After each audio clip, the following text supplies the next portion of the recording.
जो पाक साफ हो, जिस पर किसी प्रकार का दाग ना हो और आयोजन के स्तर पर ही छात्र संदेह ना करे। इसीलिए जम्मू कश्मीर के छात्र सड़कों पर उतरे और पुलिस का सामना करते रहे। जम्मू कश्मीर के छात्रों की यही मांग है कि इस कंपनी से पेपर ना करवाए जाएं। लाइव लॉ ने एक विस्तृत रिपोर्ट में लिखा है कि अपनी याचिका में छात्रों ने मांग की कि परीक्षा करवाने का काम किसी और एजेंसी को दिया जाए जो ब्लैक लिस्टेड ना हो। यह भी कहा कि JKSSB ने पहली बार टेंडर उस एजेंसी को नहीं दिया जिसने बिडिंग जीती थी, पर मेरिट्रैक नाम की कंपनी को दिया जिसने अपने दस्तावेजों में खुद को साफ साफ ब्लैक लिस्टेड बताया हुआ है। एक ब्लैक लिस्टेड कंपनी से 3 पेपर में धांधली की जांच चल रही है और उसी समय JKSSB एक अन्य ब्लैक लिस्टेड कंपनी एप्टेक को फिर से पेपर करवाने का जिम्मा सौंपता है। इस मामले में जस्टिस वसीम सादिक नागराल की बेंच ने कहा है कि एप्टेक की CBI जांच चल रही है, मगर JKSSB ने एप्टेक को फायदा दिलाने के लिए टेंडर देने की नई प्रक्रिया शुरू कर दी, जिसमें नियमों को बदला गया और जिसका लाभ सीधे सीधे एप्टेक को मिला। यह बदलाव क्यों किए गए, इसके कारणों को लेकर कोई स्पष्टता नहीं है। जस्टिस नगराल ने कहा कि एक बेहद दुर्लभ केस है। यह भी कहा कि Jammu Kashmir service selection board, जो कि जम्मू कश्मीर की एक प्रीमियर एजेंसी है, इस तरह से काम कर रही है। कोर्ट ने अपने फैसले में कहा कि SSB द्वारा एक ब्लैक लिस्टेड कंपनी को टेंडर दिया जाना एजेंसी को लेकर विश्वास कायम नहीं करता है। यह पूरी जानकारी हमने लाइव लॉ की रिपोर्टिंग के आधार पर दी है। अब एक एग्जाम कैलेंडर निकला है जिसमें एप्टेक ही पेपर करवा रही है। इस कारण से छात्र फिर से सड़कों पर उतर गए हैं। स्क्रोल की यह रिपोर्ट बताती है कि सुदूर अरुणाचल प्रदेश के छात्र भी इस पीड़ा से गुजर रहे हैं।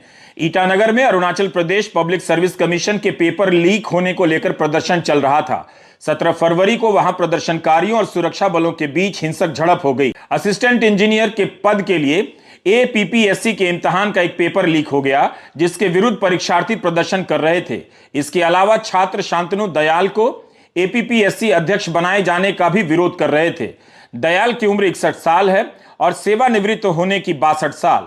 छात्रों का कहना है कि केवल 1 साल के कार्यकाल के लिए उन्हें अध्यक्ष नहीं बनाया जाना चाहिए। इस प्रदर्शन की अगुवाई pan Arunachal joint steering committee कर रही है। 17 फरवरी के दिन प्रदर्शनकारियों ने 12 घंटे के बंद का आह्वान किया था, जिसके चलते ईटानगर में बाजार, बैंक, शैक्षणिक संस्थान, सरकारी निजी कार्यालय आदि बंद रहे।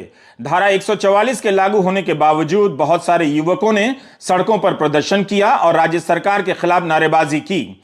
इनकी मांग यह भी थी कि राज्य की सभी भर्ती परीक्षा UPSC द्वारा कराई जाए, पेपर लीक पर 3 सदस्यों की रिपोर्ट सार्वजनिक की जाए और आयोग में तैनात राज्य सरकार के 3 अफसरों को पद से हटा दिया जाए। यही नहीं, सभी प्रभावित परीक्षार्थियों को 5 लाख रुपए का मुआवजा दिया जाए। हिंसा हो जाने के बाद राज्य कैबिनेट ने दयाल और अन्य अफसरों की शपथ ग्रहण समारोह का कार्यक्रम टाल दिया। छात्रों की यह पहले से मांग थी कि उनका शपथ ग्रहण समारोह टाल दिया जाए। अरुणाचल प्रदेश सरकार ने बताया है कि 2014 से लेकर 22 के बीच, ध्यान से सुनिए, अरुणाचल प्रदेश सर्विस कमीशन के सभी सचिवों और अधिकारियों के खिलाफ जांच हो रही है।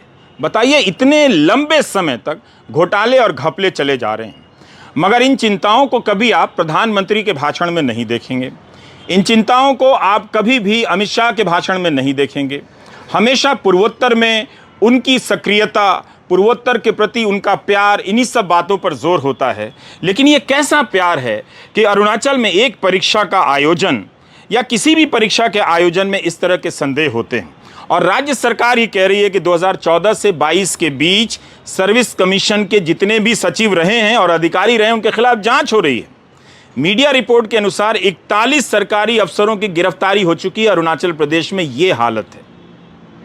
यही हाल जम्मू कश्मीर में जो CBI की रिपोर्ट आई है, जो तमाम मीडिया रिपोर्ट है, इसमें कई प्रकार के अफसरों की भूमिका मीडिया रिपोर्ट में उनका उल्लेख किया गया है। तो उत्तराखंड हो, गुजरात हो, जम्मू कश्मीर हो, या फिर मध्य प्रदेश हो या अरुणाचल प्रदेश हो, बताइए कौन सा ऐसा राज्य बचा है जहां पर छात्रों के साथ इस तरह की हरकत नहीं हो रही है।